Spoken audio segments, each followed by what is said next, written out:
everyone, welcome to my presentation video. First, let me introduce myself first. My name is Kansa Kalisa from Senior High School 68, Jakarta. Today, I am here to talk to you about how to make polymer clay earrings. My presentation is divided into three parts. First is the reason why I decided to bring this topic.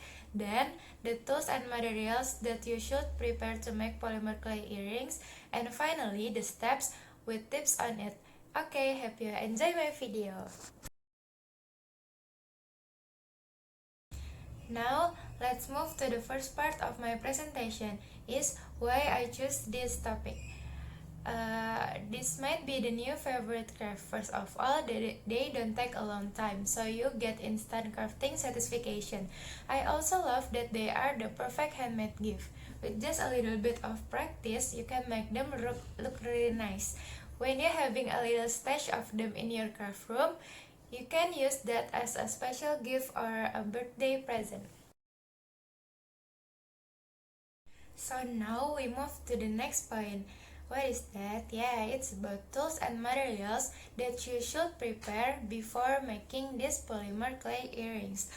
The materials, as you can see, is they are first polymer clay in various color, earring bags, either post hooks or hoops, jam rings, flexible super glue such as Lock-It gel or Gorilla Glue gel super glue, and parchment paper or foil.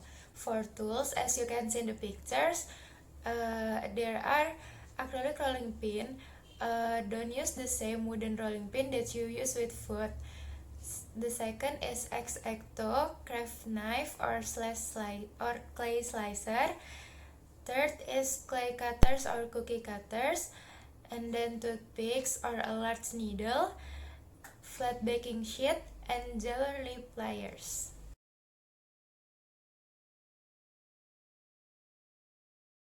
Polymer clay earrings are fairly simple to make. The process takes some practice and perfecting, but it's something anyone can master. Finally, here are step-by-step instructions for making polymer clay earrings.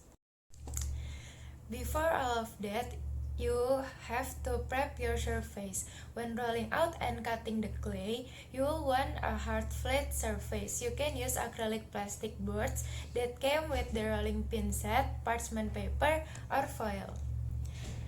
Okay, let's move to the step 1. You can warm up the clay. Polymer clay has to be warm in your hands when you take it out the package to revitalize the clay. I'm gonna remind you that make sure your hands are clean and keep a paper towel and alcohol or baby wipes close by. You'll also want to make sure you wash your hands when you change colors. Work the clay in your hands until it's pliable enough to roll out. And step 2, roll out the clay. There are multiple ways you can roll out the clay. For first timer, I suggest you to use a simple clay kit with a rolling pin. You can use a pasta maker or a roller specifically for a clay would be great. Then, the step 3, cut out the clay shapes. This is the fun creative part. Some basic shapes are all you need.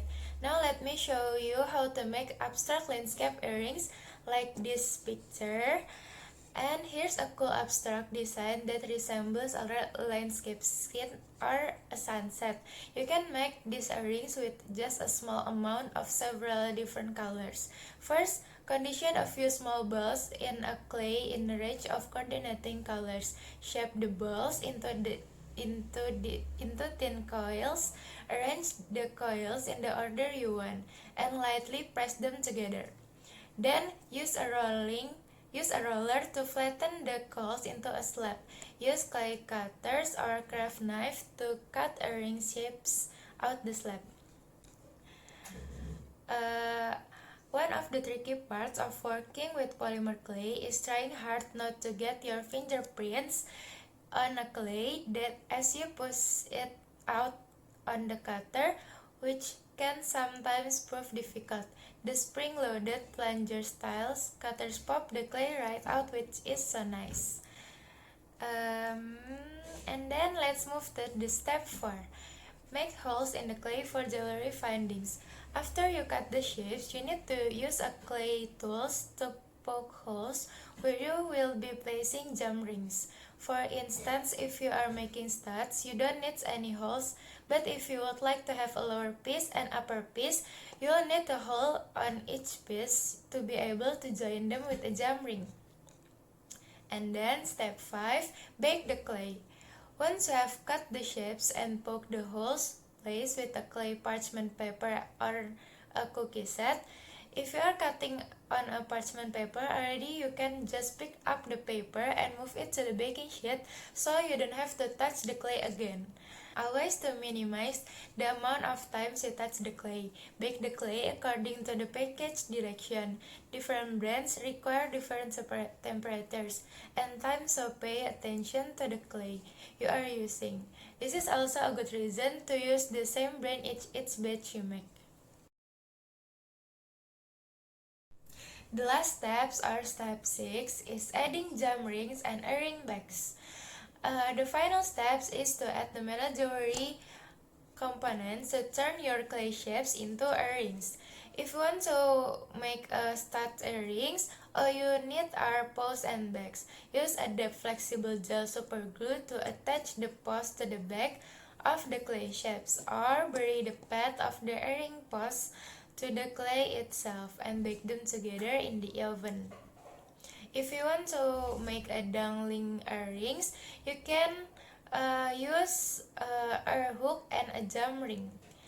If you want to make a tiered earrings, you can attach clay shapes to each other with metal gem rings. To open a gem rings, gaps it on a both slide with of the splits with pliers.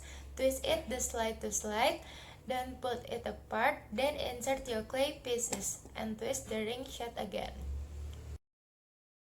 Okay, well done.